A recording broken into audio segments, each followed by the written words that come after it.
Tonight's episode of Wayward Stories is brought to you by survivalfeeling.com, our supporters at Patreon, and you, our listeners. Like, it will get your heart racing and possibly help you involuntarily evacuate your bowels.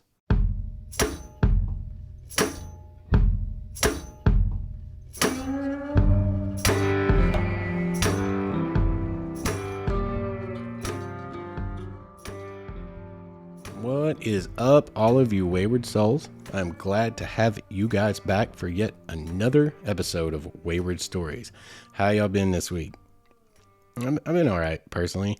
It's been a little bit crazy. Had my daughter's last soccer game last night of the season and probably of her career. To be honest, she wasn't feeling soccer, which makes my heart sad because I loved watching her. It was so much fun. But, here's the thing about soccer at 6 years old, and her team is a little bit like the Bad News Bears. Like, they had one kid who was a ringer, Aiden. He was killer. He was so much fun to watch. But like the rest of them, they were still trying to learn. They had no clue what they were doing. And I think when my daughter started, she was like, hey, soccer, kick it, run, kick it in the goal. Like, this will be awesome. But then what it kind of amounts to is a bunch of 6-year-olds standing around in a circle with the ball in the middle of all of them kicking each other in the shins. And I just, she kind of wasn't feeling it. So it makes me sad. Didn't work out. I think maybe she'll try again. I hope she does. But she's done for the year this year. The season is over. And she almost scored. Within inches in her last game of the year. She hadn't scored all year. And I wanted that so bad for her. It broke my little heart. But it broke my heart more than it did hers. Because to her, to be honest, she was like, thank God the season's over. So that that kind of worked out. She didn't have to deal with the heartbreak of missing her only real shot at a goal all year because she was just over it all. But kick daddy's butt because you want to see him score that goal and get to celebrate and have those moments. I played a lot of sports growing up, and you have the good ones and you have the bad ones. And I just really wanted her to have that good one. She got so close. So close. Anyway, we need to go over a little bit of housekeeping tonight before we get into the show. You may have noticed, well, I'm sure you noticed, the first thing you heard when the episode started was a sponsorship by survivalfeeling.com. Let's talk about ads real quick. We have actually reached the point now where we're not getting like any full-blown sponsorship offers. We still got a long way to grow before we get there, but did kind of reach a partnership agreement that is amicable and good for both of us, survivalfeeling.com and Wayward Stories. It's good for both of us in a lot of ways. So now's a good time to broach this. If any of you guys are like the purist out there that are like, oh, dude, bro, you done sold out. Hey, listen, here's the deal. Podcasting is not cheap. This is all out of my pocket. And it's not cheap. Website, hosting, the whole nine, the equipment. I'm into this a lot of money. And I'm doing it because I want to. It's a passion project, and I absolutely love making this. But it has to support itself at some point. And you know what? In the end, if I someday were able to make a living doing something I love and make a good one, like if you can fault me for trying to make my daughter's life better than the one I had growing up, then, sorry, I hate to see you go, but there's the door. What I can tell you about ads is I don't want them to be intrusive. I don't want them to be the kind of ads where you're listening to this podcast and you're really into it. And like this is kind of experiential. All right, you're going along with me. We're going to Hemmed In Hollow tonight. And all of a sudden it's like, when I suffer from incontinence issues, I choose Depends. Like, it kills the flow of episodes. Those kind of, I call them burner ads. They have different terminology in the business, but I call them burner ads. They just stab them in. They're pre-baked. The only Summer's Eve I want to talk about here on the show are the ones where I'm sitting on the Mulberry River, looking out over the water in the night, watching the fireflies. That's the only Summer's Eve I care about. We want to keep it on brand, and that is one thing I will promise you that I will try my very best to do. I only want to do baked in ads so we don't jump out into a Geico commercial with a strange voice. It'll always be my voice as long as they're baked in ads. And I want to keep them on brand, which is great with this survival feeling thing because this is what they're all about. It's hiking.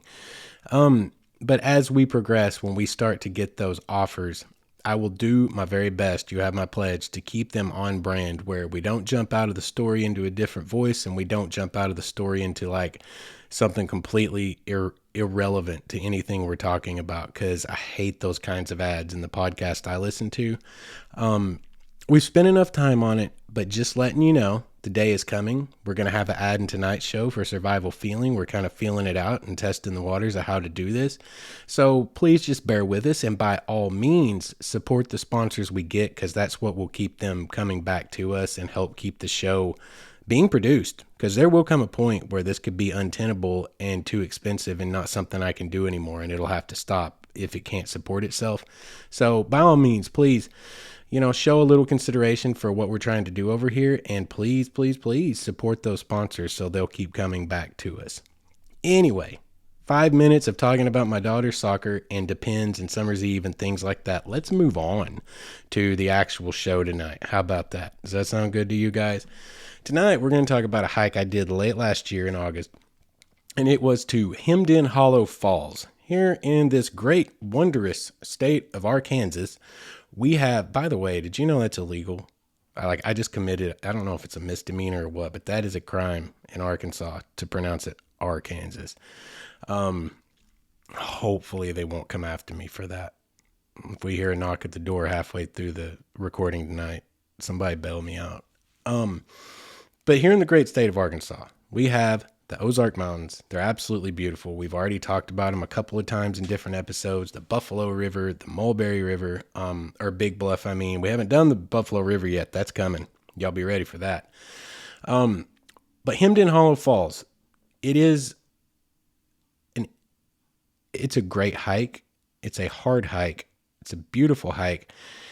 And the payoff at the end is a 209-foot single drop waterfall that's classified technically as a plunge. That is not only the highest waterfall in the state of Arkansas, it is the highest single drop waterfall between the Rocky Mountains and the Appalachians, or the Appalachians, depending on where you're from in the country.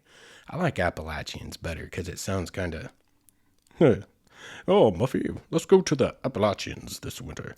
That, I like the way it sounds, but it's colloquial. Wherever you're at, it's going to be called something different. But it's beautiful, beautiful waterfall. There are 1.5 billion pictures online. If you want to Google it, Hemmed In Hollow Falls, you're going to see some great pictures. Of note, none of them are mine. But that's beside the point. This hike is a for real hike. Now, this is all in the Ponca Wilderness area. The Ponca Wilderness area is a beautiful area in north central, kind of west central. It's kind of the west all the way to the central northern part of the state of Arkansas is all the Ozark Mountains. But up in the general north central area of Arkansas, we have the Ponca Wilderness, which contains the Buffalo National River, a couple of other wilderness areas, and they're all kind of amalgamated into one giant area that is 34,933 square acres. What is considered a wilderness? That's an actual designation. That's not just like a common layperson terminology. It is that, but it's not just that. It is, by definition, from the Wilderness Act of 1964, an area where the earth and its community of life are untrammeled by man, where man himself is a visitor who does not remain. It is land retaining its primeval character and influence without permanent improvements or human habitation. Affected primarily by the forces of nature with the imprint of man's work substantially unnoticeable, wilderness areas are set aside by our nation's leaders because of their unique opportunities for solitude, mental and physical challenge, and spiritual enrichment. That is a key point for me. Those who venture into the wilderness must plan ahead and be adequately prepared with appropriate skills and equipment. To preserve the wilderness experience and character, all visitors should be familiar with the leave no trace principles and practice them while traversing the Buffalo National River. It is also essential to have a realistic understanding of your abilities before entering the wilderness. That's going to come into play in a little bit. We're going to have an aside. We're going to get it. I've got a pre-planned tangent for tonight's episode about that very subject. And this is from the website online. It says, see our preventative search and rescue page for more helpful information. Preventative search and rescue, big deal. And that's what we're going to talk about in that tangent when we get to it later. If you come to the great state of Arkansas, what we so lovingly refer to as the natural state, What can you expect to see in the Ponca Wilderness area as far as fauna go? What kind of critters are you going to see here? We have many things. We have elk, white-tailed deer, mink, river otters, beavers, raccoons, possums, bobcats, black bears, turkey vultures, black vultures, bald eagles, osprey. Eastern elk were exterminated in the 1840s. We had elk here until the 1840s, and we rolled up in here and we're like, nah, fam, I'm going to eat you and I'm going to sell all that fur. And essentially exterminated them from the entire area. But they were replaced by Rocky Mountain elk in 1981, and this herd has been there since 1981, roaming freely throughout Boxley Valley in the Ponca Wilderness area, and it's been growing slowly ever since. And they're quite amazing to see, and people come from all over the place just to try to catch sight of the elk in the Buffalo National River, Boxley Valley, Boxley Historic District area. There's a lot of animals here. You're going to see bald eagles. You're going to see black bears occasionally. I was talking to somebody on Instagram earlier this week who came across a black bear on one of their hikes. We came across a black bear on a search and rescue on a search one night north of Lake Fort Smith, and that was an interesting situation for everyone there involved.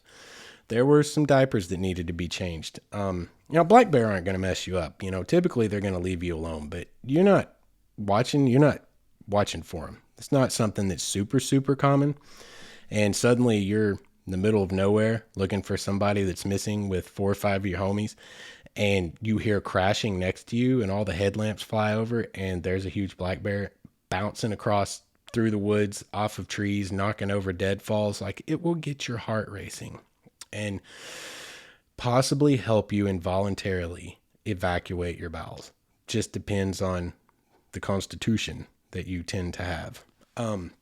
But it's a beautiful area. We have tons of all kinds of different snakes. Buffalo River's well known for water moccasins as well.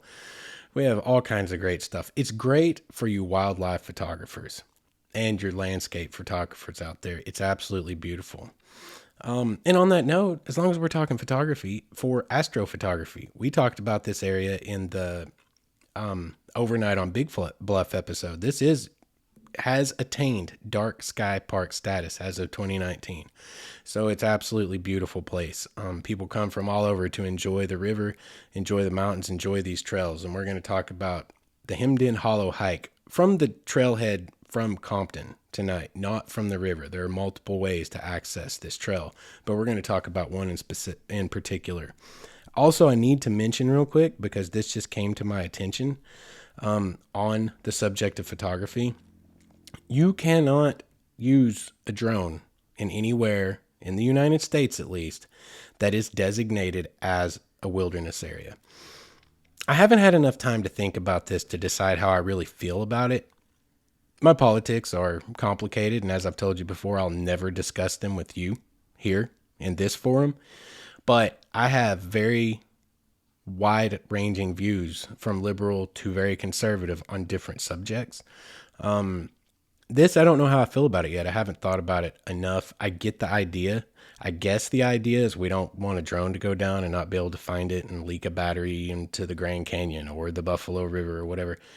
But somehow that I have to do more research and give it more thought. It's a little bit of a hard sell to me at this moment, because it's like, it's a drone. If the battery gets too low, it snaps back to where you are, et cetera, et cetera, et cetera. I don't know.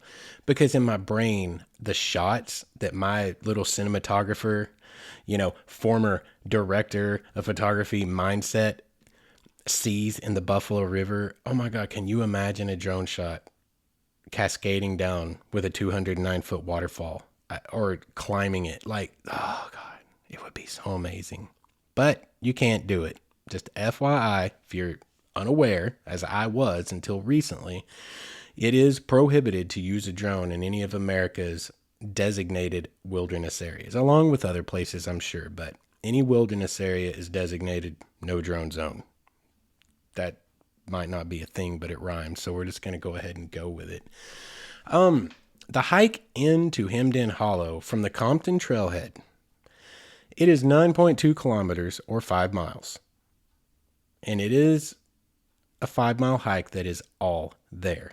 Nothing is left out. You're going to lose basically 431 meters on the way in, 1,414 feet down. That means when you come back out, because it is an out and back hike, you're going to gain 1,414 feet over the course of 2.5 miles. Basically, it's a 5 mile round trip hike, right? So it's 2.5 in, you're losing 1,400 feet over 2.5 miles. You're going to gain 1,400 feet over 2.5 miles the next day. I actually saw a Google review because I put pictures that I take of these places I go. I do them in a Google review and get them out there on the interwebs into Google.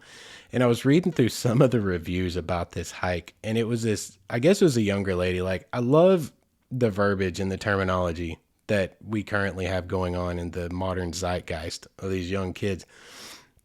But this one just made me laugh. Her personality was cracking me up talking about this hike. She's like, going in, it was absolutely beautiful, but suddenly it just started sneaking into the back of my mind. It's like, yo, this mother is gonna slap on the way back out tomorrow. And I could just kind of hear it coming out of her mouth, even though I've never met her in real life and I don't know what her voice sounds like. I can just hear that coming out of someone's mouth. And it's funny because it's true.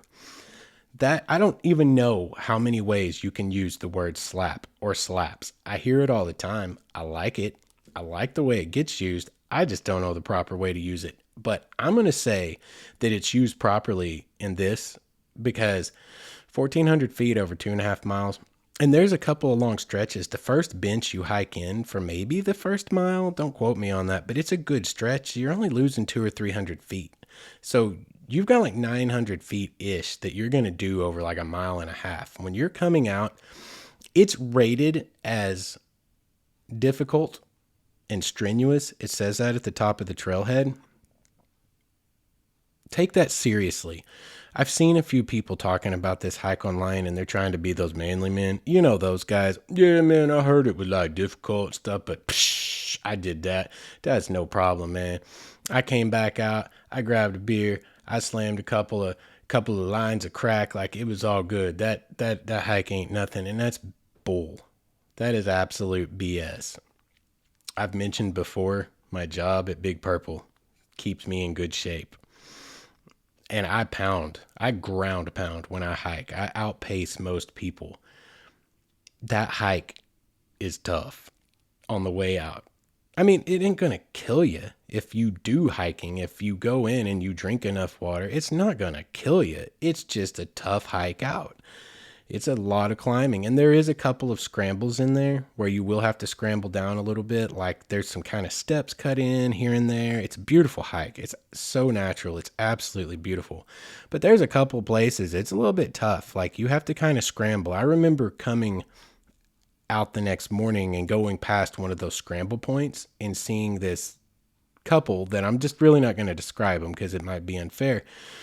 But they weren't in the physical condition they needed to be in for that hike overall. But I could not see them in my mind. How are they going to get past that one little drop, that one little ledge? Because you pretty much really have to climb a little bit. For us more able-bodied people, it's not that hard. There are little trees and branches and knotholes to grab onto. And there are kind of steps there.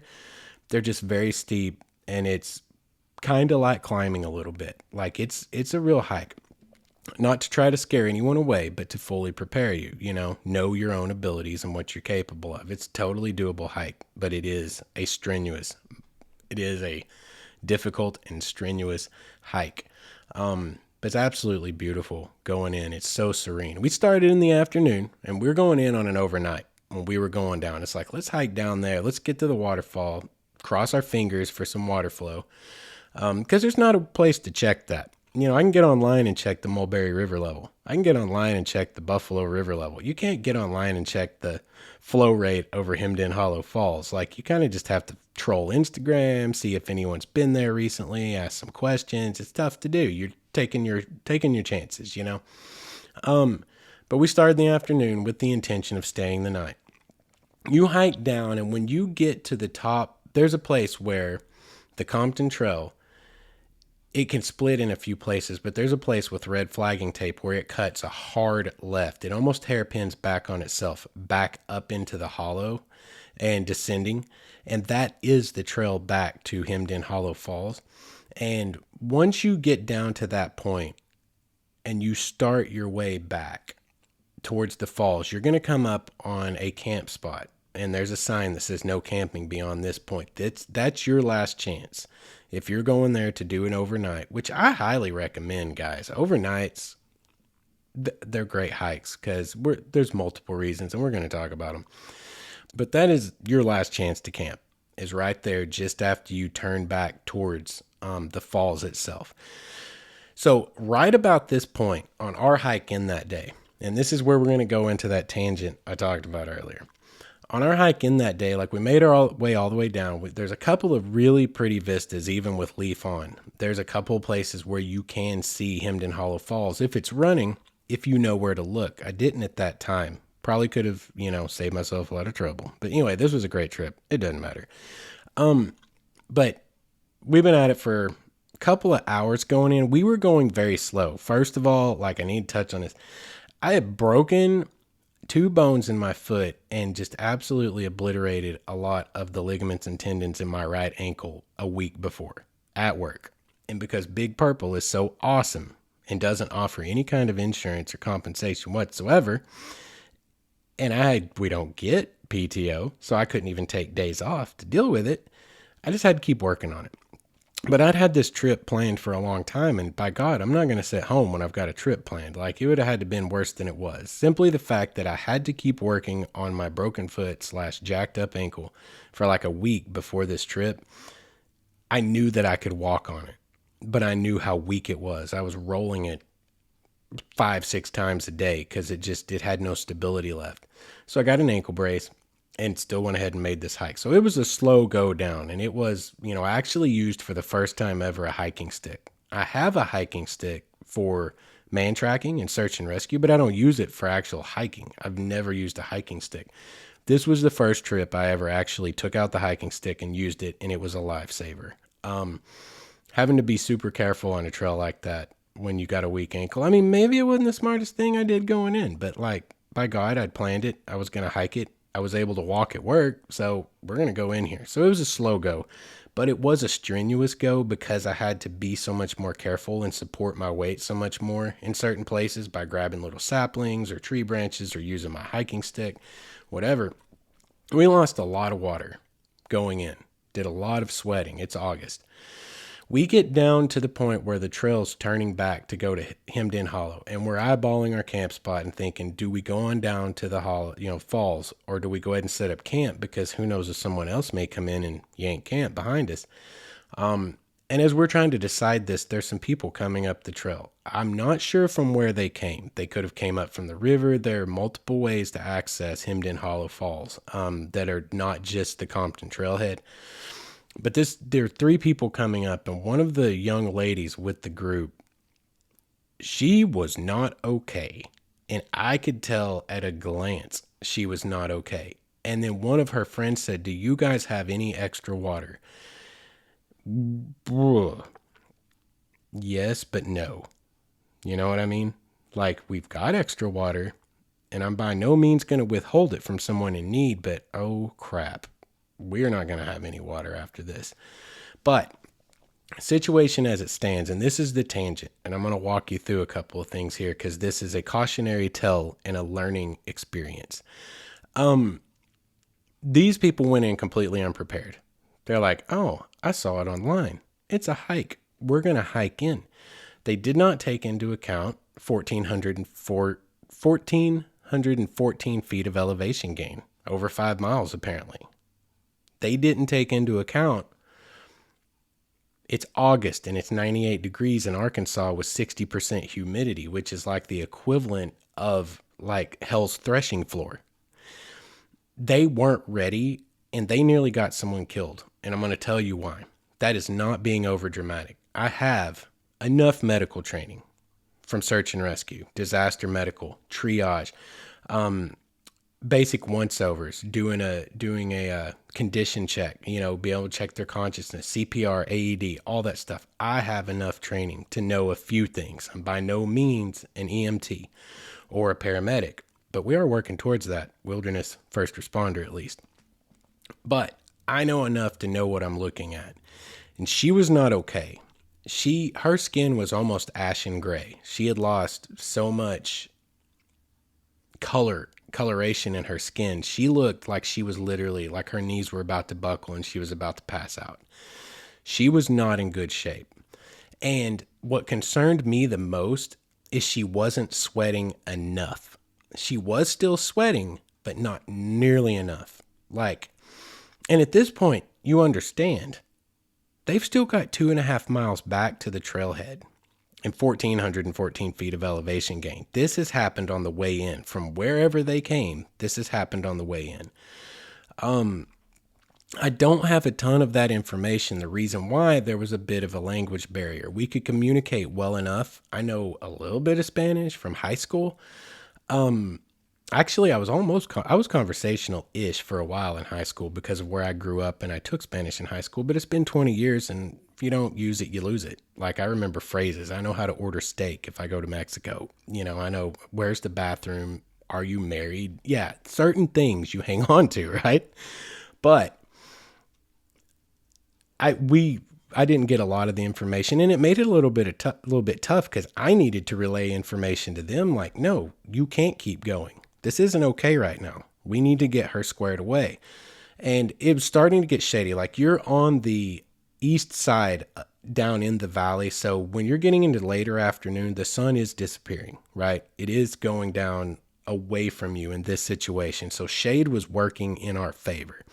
And we got her set down and we started feeding her water. And I knew we had to, because here's the thing. When I said she wasn't sweating enough, what I'm pointing out is, like, one of the number one signs of heat stroke is about to onset is somebody is not sweating. They've sweated it all out. It's gone. There's nothing left.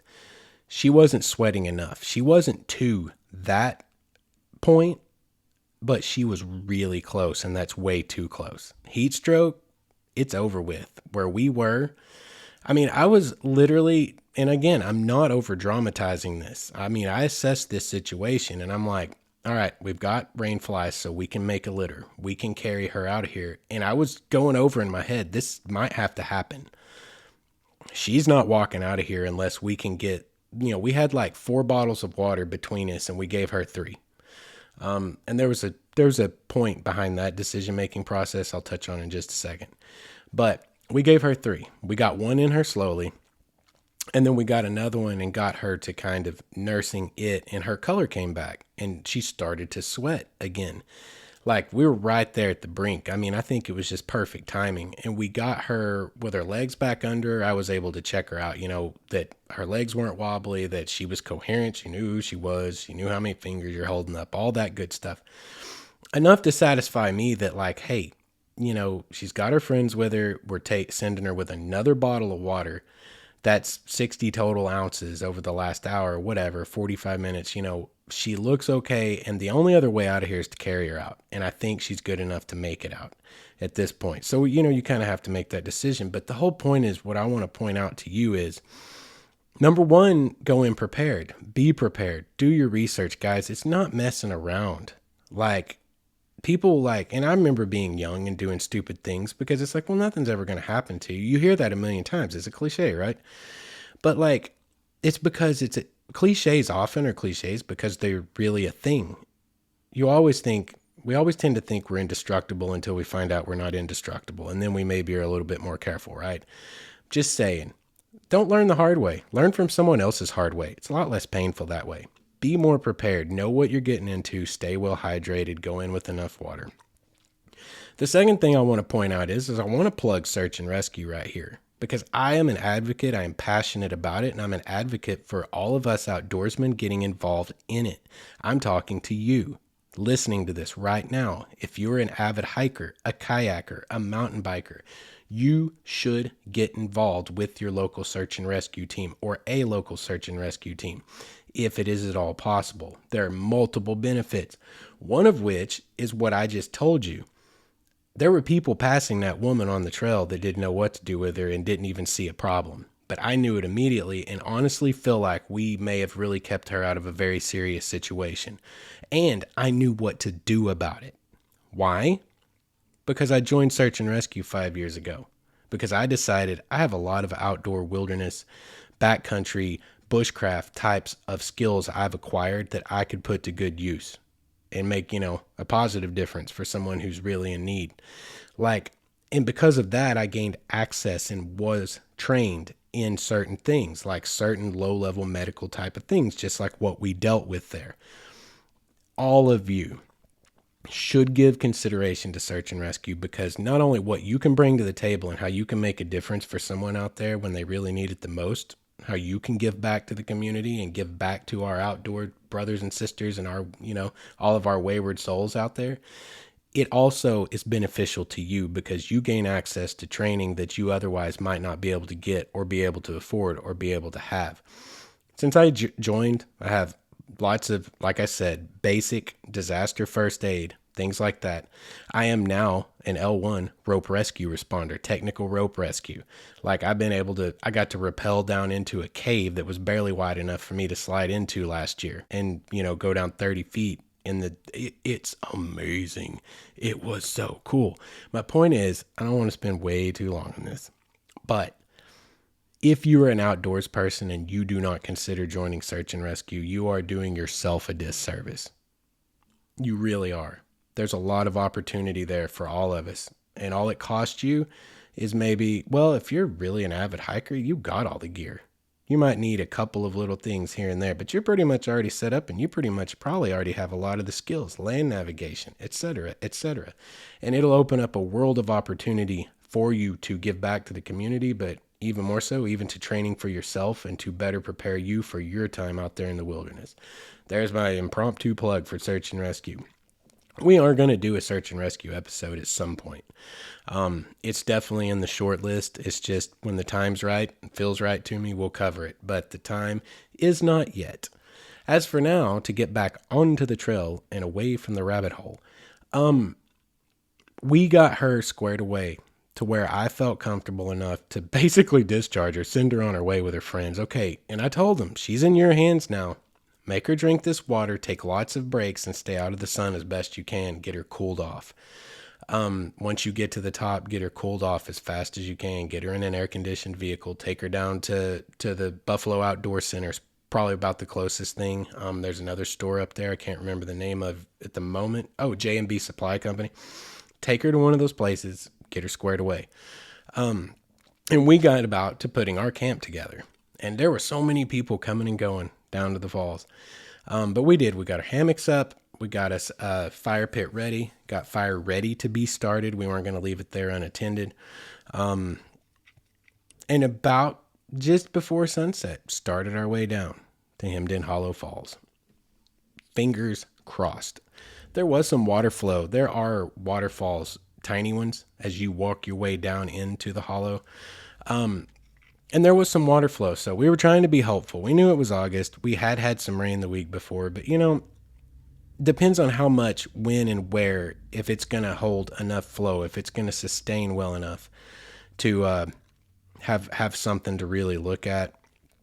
And unfortunately for us, it had not rained enough. We got all the way down in there and had a drip. It was kind of cool. It was just a tiny stream of water. It wasn't enough that I could even get a picture of and it be noticeable. It's not what it is fully capable of. Again, Google Hemden Hollow Falls, look at the pictures. You're going to want to make this trip. Wherever you are out there in the United States or all over the world, you need to come see our beautiful Ozarks and some of these things. What I can say about it is this.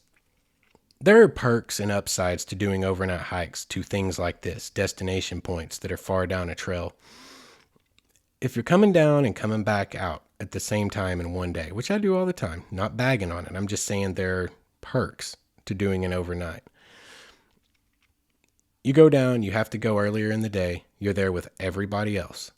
People are coming, people are going. If there is great water flow, it's almost impossible to get a picture with no humans in it. You should have seen the links I had to go to get Cedar Falls at Petit Jean last year without a human in it.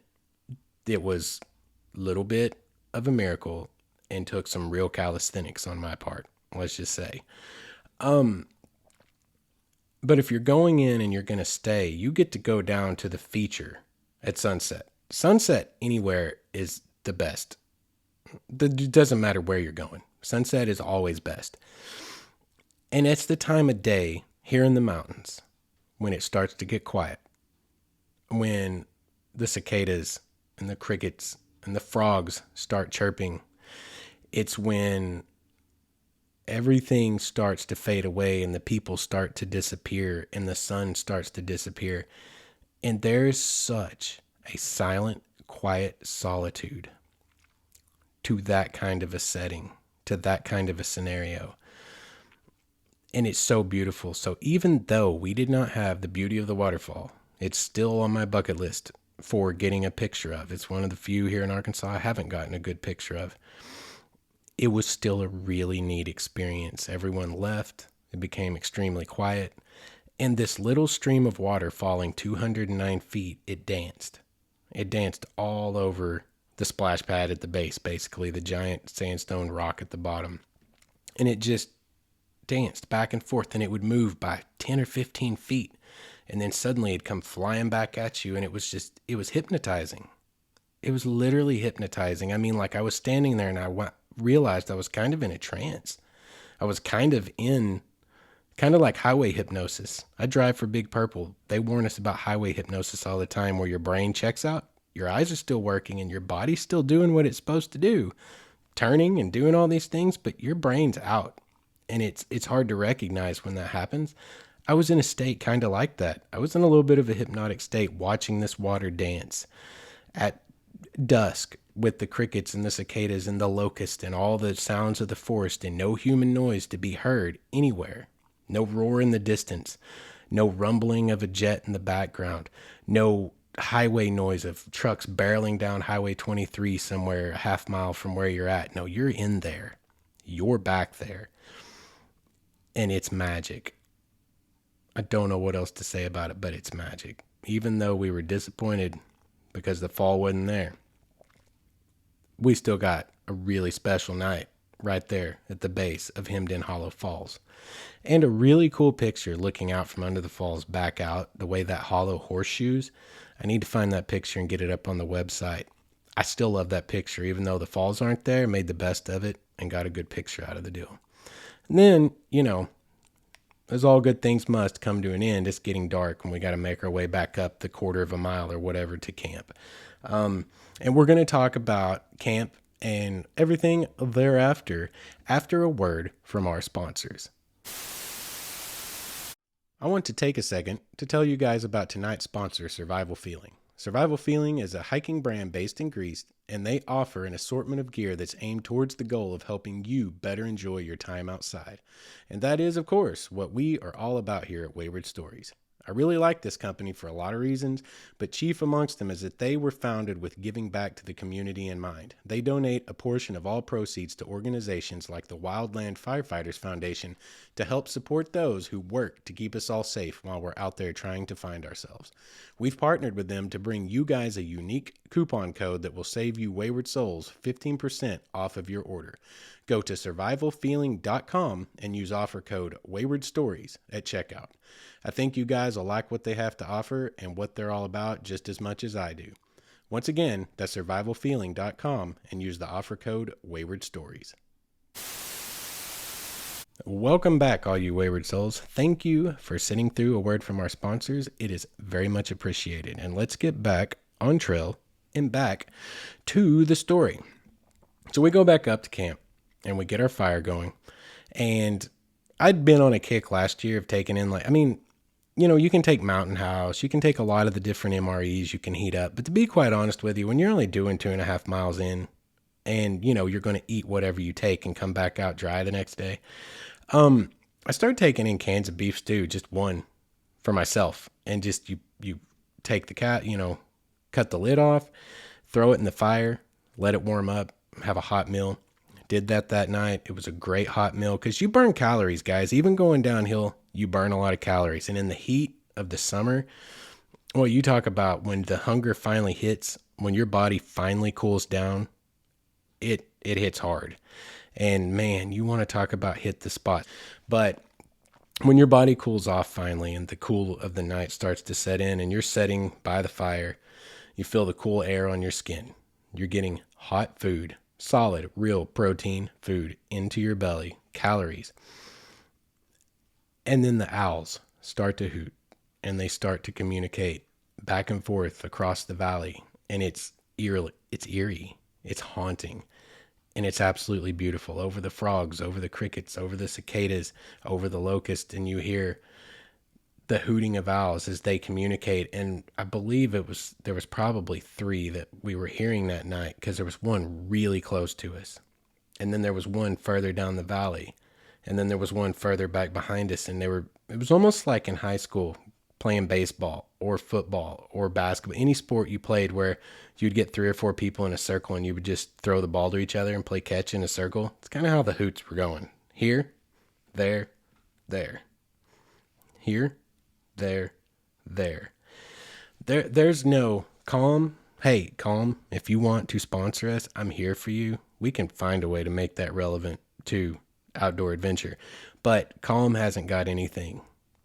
Relax Melodies hasn't got anything. There's no sleep app on this planet that has anything on a night in the hollow, deep in the Ozark Mountains, under the millions and millions of stars speckling through the sky in this dark sky park, deep in this wilderness. Those are magical moments in life, guys. Everything that happened that afternoon after we got dehydrated lady back on her feet and out of there, from that moment on, that night was awesome. And it was a much better night, I should point out, than was the Big Bluff hike. As you may recall, the Feral Hogs and Raccoon Fight Club and all of those things, the cold wind, the cold front that came out of nowhere and was freezing. And that's something else about this hike. This hike happened after the Big Bluff hike, and I had learned my lesson about the body wipes. So I had purchased and brought out some actual body cleaning wipes for that purpose and took kind of a dry bath before getting ready to lay down in the hammock. Changed the whole game, y'all. Try this out. They're light. You don't have to take many in, just enough to, I mean, hey, let's be real. We're adults, right? Get your pits, get your junk, get your butt, get the stuff that stinks clean. And it's not sticky anymore. And you actually you don't feel like you've had a bath, but it's nice. It's clean. You feel much better, and it's much easier to sleep. And that night, laying in the hammock under the stars, listening to the hoot owls, the cicadas, the belly full of food, I rocked to sleep and slept like a baby. Until I heard people at like 11 o'clock at night coming down the Compton Trail down to Hemmed-In Hollow and saw flashlights. Y'all explain to me who would hike this hike well after dark. They didn't start at dusk, y'all. This is 11:30 at night. Here they come. I can't for the life of me. I actually got a little nervous. For a minute, I got a little nervous because I was like, who's coming down in here this time of night? And my campfire's still burning, so they're going to know we're here. There's no way around that. And they're probably cool. It's probably fine, but like, you feel a little prone. You're like, where's my bear spray at? Where's my weapon if you carry a weapon? Like, who are these people? Why are they here at this time of night? This doesn't look good. I mean, they left us alone. They actually went right by our camp. Didn't even say hi. That's what I thought was odd, because I poked my head up. I made sure they knew I was awake and that I was around and saw that they were there. They didn't even say hi. They just went straight on down towards the falls. And I'm like, what is happening right now? Half hour later, here they come back up from the falls. Don't say a word to us and continue on up the trail. And to this day, it's odd. It's just odd. I can't wrap my brain around it. I like to hike in a lot of weird scenarios for, if you can get something out of it, like hiking out on Big Bluff for astrophotography. I mean, these guys were, it was so dangerous. I could see in the light because I kicked up the fire, that you can see them coming down the trail for a long way because of their headlights in the pitch black, and you could hear their voices carrying across the hollow. So I got up and out and kicked the fire up where I could see the beers they were carrying. Guys, let me just say the Compton Trail down to Hemmed-In Hollow is not the trail to be hiking after dark with alcohol, intoxicated in any way, shape, or form. It's tough enough during the day. But sure enough, they were doing it. And sure enough, they did it. And it was just strange. It was just strange. It was just an oddball occurrence. After they were gone, got back to sleep and had a good night's sleep. Rocking under the stars once again. The Hoot Owls, they gave up. After those people came through making the ruckus, they were gone. And, that was kind of sad. But hey, I was tired enough. It didn't really matter that much.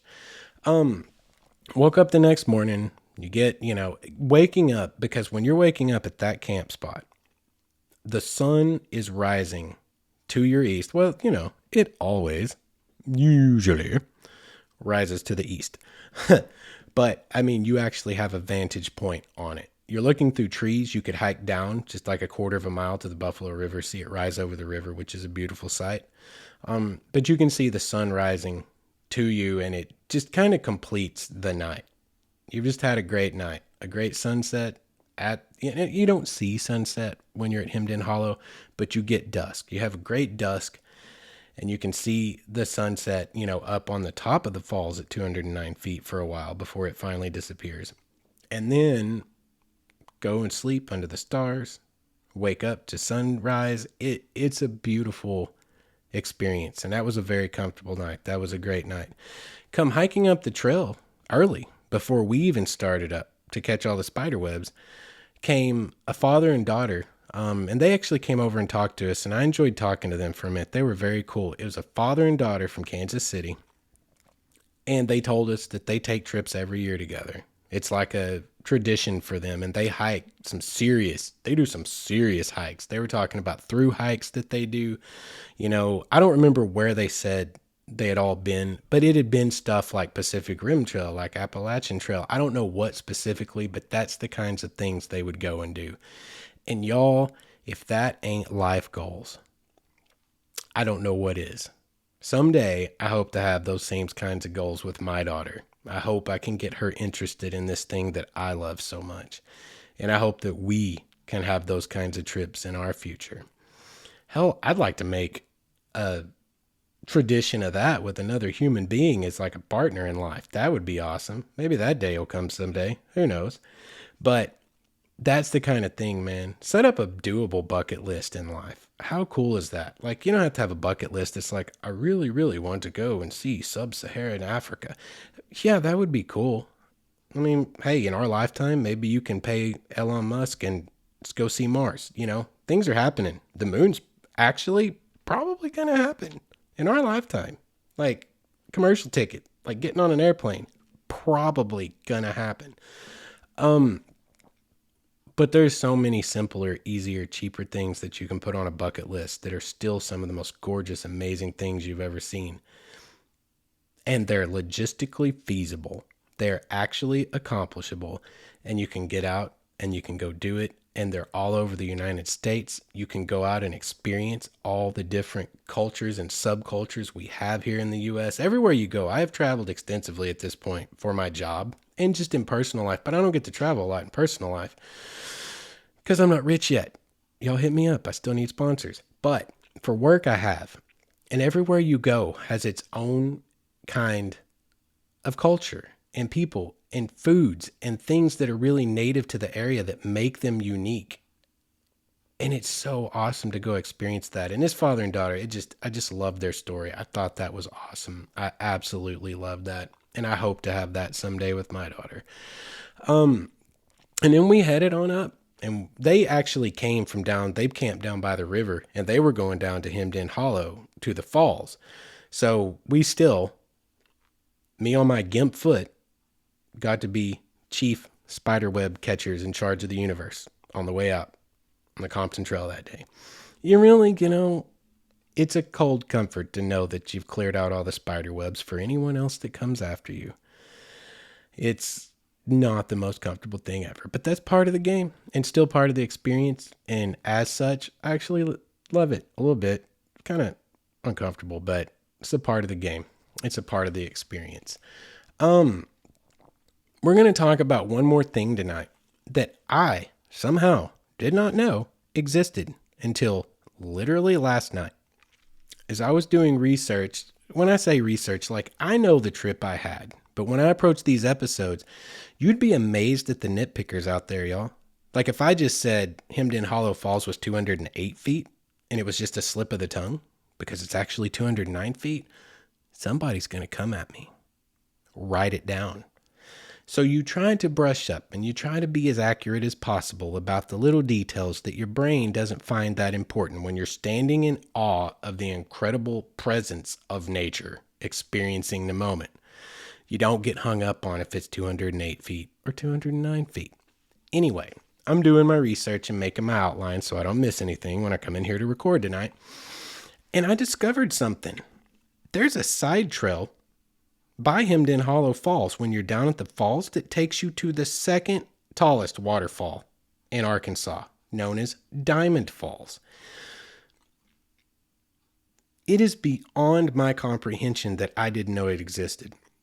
As I look back, it's been a long time since I've read all the way through Tim Ernst's Waterfalls of Arkansas book. It is the Bible in Arkansas for outdoorsmen, nature lovers who want to go see waterfalls. It truly is.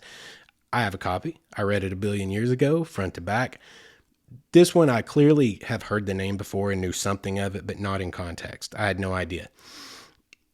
And I'm thinking, I thought real hard about not adding this part because some of these kinds of things, it's like you don't want to be selfish, like, ooh, I know where this is. But you also don't want to encourage it getting absolutely destroyed by the current Insta-fame culture. No knock on that. I put a lot of stuff on Instagram, but like it's gotten to where people go just to get the picture. They don't even get the experience. They don't even experience the experience. A lot of times they fall off at 300-foot bluffs and die.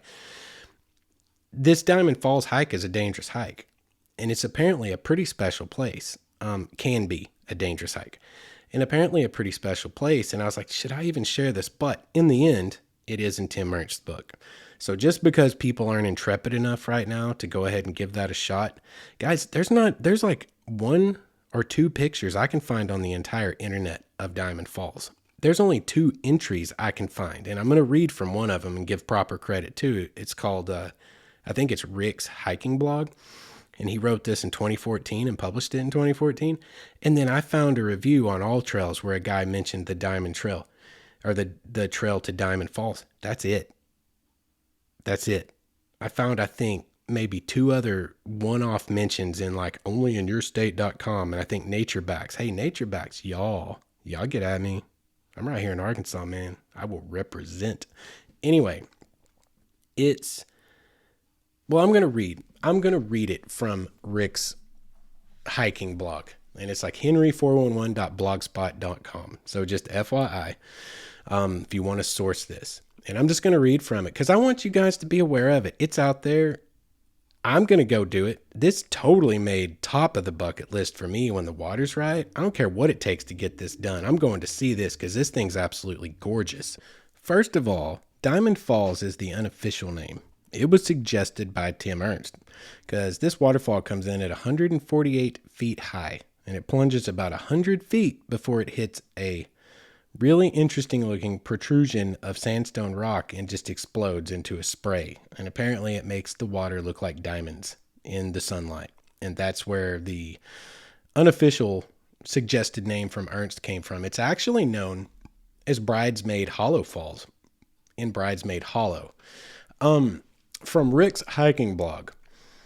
If you look at photos of Hemmed In Hollow Falls, you will see a large dead tree behind the falls about 60 or 70 feet above the base. That is where the vestiges of plants end and the cliff rises above it. That's the level you need to be at to follow the bluff around to Diamond Falls. Diamond Falls is going to be to your left as you're looking at Hemmed In Falls straight in front of you. That's an editor's note. On the right face, as you face the waterfall, the slope is such that you can scramble up and gain access to that level of bluff line. Traditionally, folks scrambled up the right side, then crossed behind the falls at this level. This is important. I do not recommend doing that any longer. While the ledge here was relatively dry due to the overhang, you are still walking on loose dirt and gravel, and the ledge has deteriorated. Now, this is in 2014, guys. It's been 7 years since then. The ledge has deteriorated such that at one point you only have 6 inches or so to stand on as you go around behind the falls. And at this point, if you slip, it's pretty much straight down with nothing to break your fall, and it's a solid rock bottom. By the time I got to this point, I was past the point of no return, and it was safer to proceed than to try and turn around. So I proceeded, but vowed to find a better way coming back. I do not recommend anyone take this route any longer, even if you're not deathly afraid of heights, as I am, because one slip and you have to go back in a body bag. And that's not a good end to a great day of hiking. Let me be clear here. I would encourage everyone to go to Hemmed In Hollow Falls because the trail is excellent, and I believe anyone in decent shape can do it. I cannot say the same for Diamond Falls. There's a trail of sorts along the Bluffline base, but it's neither safe nor is it easy. To get to Diamond Falls, you have to get to the base of the sheer rock cliff above creek level. Once there, you follow the base of the cliff as well as you can around to the left, to the west, and Diamond Falls is less than a quarter mile around the bend in the bluff. Once I got away from Hemmed In Hollow Falls itself to the point where there's a little slope and some trees between you and the creek, I could breathe a little easier. But at this point, there are some ancient, gnarled, twisted cedar trees that look like they're a bazillion years old. You couldn't ask for a better foreground subject to offer a side shot of Hemmed In Hollow Falls. Proceeding on around the bluff line from the old cedar trees, you come to a rock tunnel. Do not go through it. There is a 40-foot drop on the other side of the tunnel. In drier times of year, this is a little disappointing, but today there was enough water to have a spectacular look. At 148 feet tall, it's not quite as tall as its big brother Hemmed In Hollow Falls around the corner, but it's still a biggin, as they say in Arkansas. The creek flows off the bluff ledge, drops about 100 feet, then hits a large sandstone outcropping before spraying off and falling the remainder of the way to the base. Again, you just got to be there to really appreciate the beauty. These pictures, the way I found this blog was these were the only pictures I could find available of it. And you should Google it, guys. Diamond Falls. It's epic. And it's not being well visited at this time to my knowledge, and it's made my bucket list, and I'm going to have to do a little planning to decide how I want to approach it. I definitely want to go with someone, I think, based on everything I can read about it. So just so you know, it's there. But heed all the warnings I just gave you. I'm just blown away that I didn't know about it because I follow lots of great Arkansas hashtags. Like Wonderful Arkansas. I'm a Wonderful Arkansas member. Like people are always out there banging away, and getting to all these places, and you get to see all these pictures. Diamond Falls, not come across my feed to the best of my knowledge. And it's on my list now, man. It's absolutely beautiful. Like I say, it's in Tim Ernst, guidebook to Arkansas waterfalls, the Bible of waterfalls and trails in Arkansas. And, yeah, something that had to be touched on since I'm doing a podcast on Hemmed In Hollow Falls to find out that a quarter mile away from the end of the Hemmed In Hollow Trail is another amazing waterfall that I'd never heard of. Again, it made it in because it is already out there in places. I guess it's just kind of fallen by the wayside to some degree, and the people, it's the knowledge of it in the zeitgeist here in Arkansas. I look forward to seeing that one. Looks absolutely beautiful. I want to experience it in person, and it will happen someday, because if I ever make it back to Hemmed In Hollow, when there's water flow at Hemmed In Hollow, I can't not try to find my way over to Diamond Falls. My understanding now is there's kind of a trail where a few people have made it up the left side to get to that bluff line without having to go behind Hemmed In Hollow Falls at 70 feet above the ground.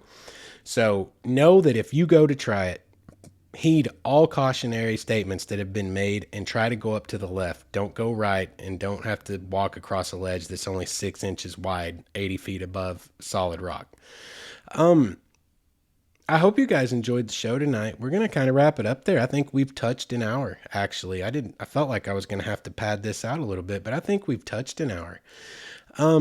I hope you guys will join us again next week for yet another episode that I don't know what I'm going to do it about yet, but I hope you'll come back and see us next week. I want to appreciate you guys for listening to this one. I am absolutely thoroughly loving making this show. I'm enjoying every second of it. If you guys are enjoying listening to it, please go rate, review, and subscribe at your podcast platform of choice. It helps us immensely. Tell your friends about it. Word of mouth's a big deal. Put it out on some Facebook. Share it. Facebook, if anything you want to do to help us out, to keep us growing and keep us going, is going to be greatly appreciated. If you want to check out my Instagram or any of our other social media or our private pages, you can go to waywardstories.com. That's where everything lives at. You can get to everything from there. You can even go to our Patreon if you want to support us. And we always give a portion of our proceeds to a charity at the end of every month. Again, waywardstories.com, and send your story. We're still wanting to tell y'all's story. You know, y'all got stories? I want to hear them. The whole world wants to hear them. Let's share the experiences we've been talking about. mywaywardstory@gmail.com or through the contact form at the website, waywardstories.com. Once again, enjoyed hanging out with you guys tonight.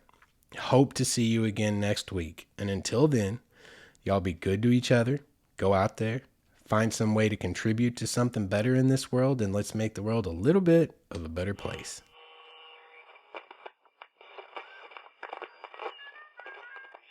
We here at Studio 119 would like to remind all of you out there listening, wherever you might be, that though the hill might be steep and the trail be rocky, the mountaintop awaits.